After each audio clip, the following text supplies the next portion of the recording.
Hello everyone, welcome to our YouTube channel keep it simple.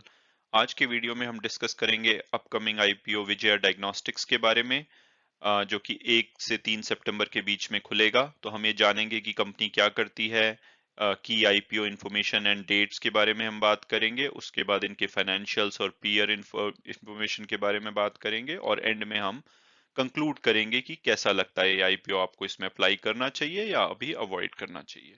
चलिए आगे बढ़ते हैं। तो सबसे पहले हम कंपनी के ओवरव्यू के बारे में बात करेंगे। तो ये लार्जेस्ट इंटीग्रेटेड डायग्नोस्टिक चेन है सदर्न इंडिया की और फास्टेस्ट ग्रोइंग है रेवेन्यू डेटा के हिसाब से।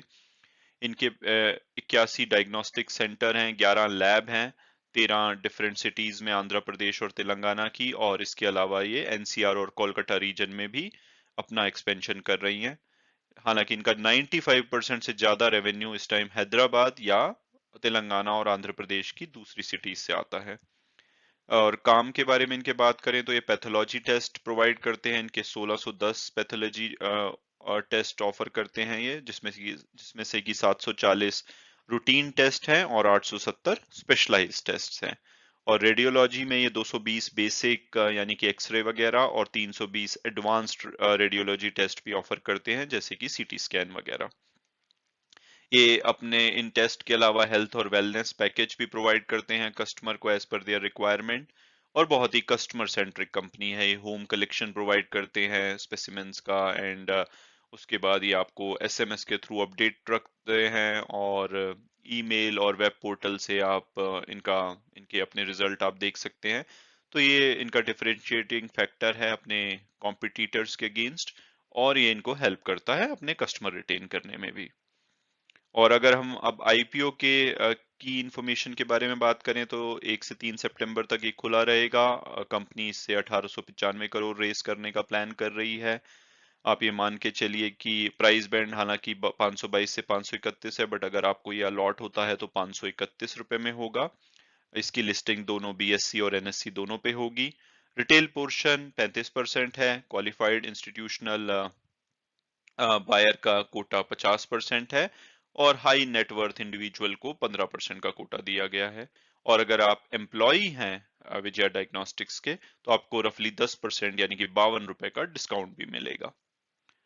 और इसके अगर मिनिमम लॉट साइज की बात करें तो आपको 28 शेयर के लिए मिनिमम अप्लाई करना पड़ेगा, और जो कि 14,868 रुपए on the higher price band बनता है। और इसके मैक्सिमम आपको 13 लॉट आप अप्लाई कर सकते हैं, जो कि 1,93,284 रुपए में आप अप्लाई कर सकते हैं। और की डेट्स की अगर हम बात करें तो जैसे कि 1 से 3 तक ये खुला रहेगा, उसके बाद अलॉटमेंट फाइनल हो जाएगी 8 तक, और अगर आपको नहीं मिलता है तो 9 को आपको रिफंड आ जाएगा। और अगर आपको मिलता है तो 13 तारीख को आपके अकाउंट में, डीमैट अकाउंट में शेयर्स दिखने लगेंगे, और 14 तारीख से इसकी ट्रेडिंग शुरू हो जाएगी। चलिए आगे बढ़ते हैं। तो अगर हम इनके फाइनेंशियल्स की बात करें तो आप ये देखेंगे कि 19, 20 और 21 में लगातार इनका रेवेन्यू और प्रॉफिट बढ़ रहा है।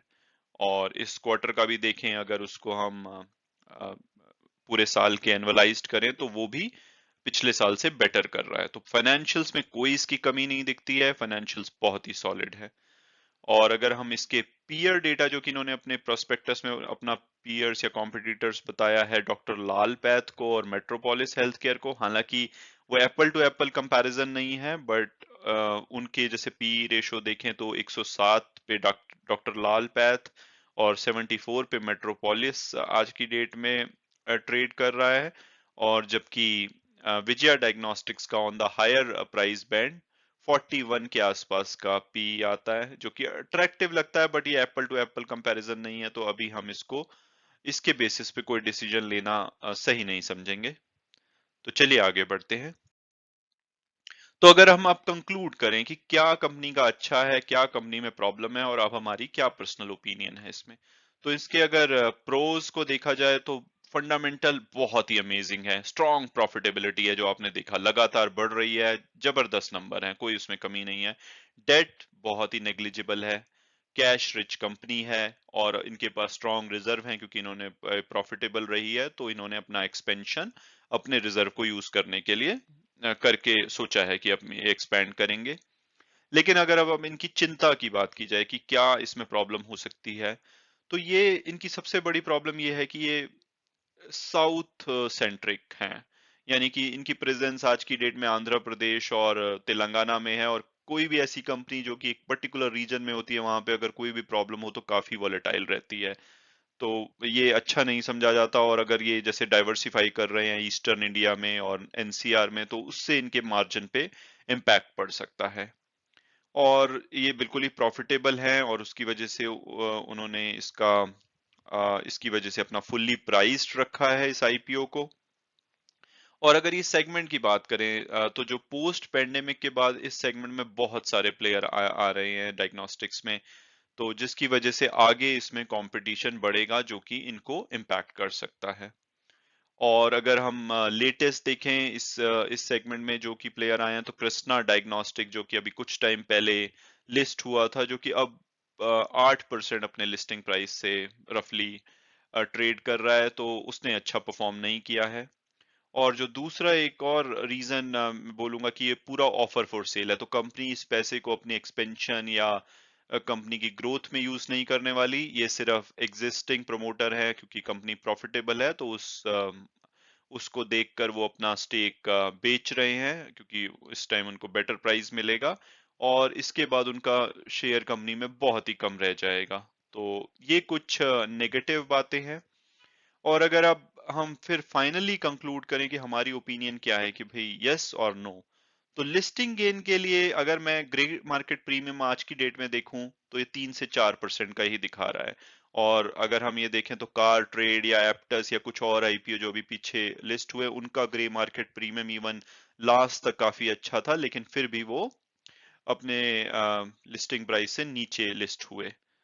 तो मैं ये बोलूंगा कि ग्रे मार्केट प्रीमियम बहुत ही कम है, और हो सकता है कि बाय द टाइम जब ये आईपीओ बंद हो या 3 सितंबर के आसपास वो ऑलरेडी डिस्काउंट शो करने लग जाए, तो लिस्टिंग गेन के लिए तो in current market scenario my verdict is no, कि भाई इससे अवॉइड ही करना चाहिए। और अगर आप लॉन्ग टर्म इन्वेस्टर हैं तो भी अगर आप रिस्क टेकिंग है, आपके पास कैश सरप्लस है, तो आप मे बी रिस्क ले सकते हैं और अप्लाई कर सकते हैं। But in my personal opinion मैं अभी अवॉइड करूंगा, और अगर ये लिस्टिंग के टाइम पे काफी डिस्काउंट पे ओपन होता है और मुझे कंपनी पे अगर भरोसा है, तो मैं शायद इसको मार्केट से उठाऊंगा फॉर द लॉन्ग टर्म। तो ये मेरा पर्सनल ओपिनियन है। अगेन जैसा कि मैं हर वीडियो में अपना डिस्क्लेमर डालता हूं कि आप अपने फाइनेंशियल एडवाइजर से या अपने और एनालिसिस के बेस पे ही कोई इन्वेस्टमेंट डिसीजन लीजिए। मैंने अपना ओपिनियन शेयर किया है based on the data available. तो ये आज का एक छोटा सा वीडियो था अपकमिंग आईपीओ के बारे में। अगर आपको मेरे वीडियोस अच्छे लग रहे हैं तो प्लीज सब्सक्राइब कीजिए हमारे चैनल को। और thanks a lot for watching the video, and God bless you all.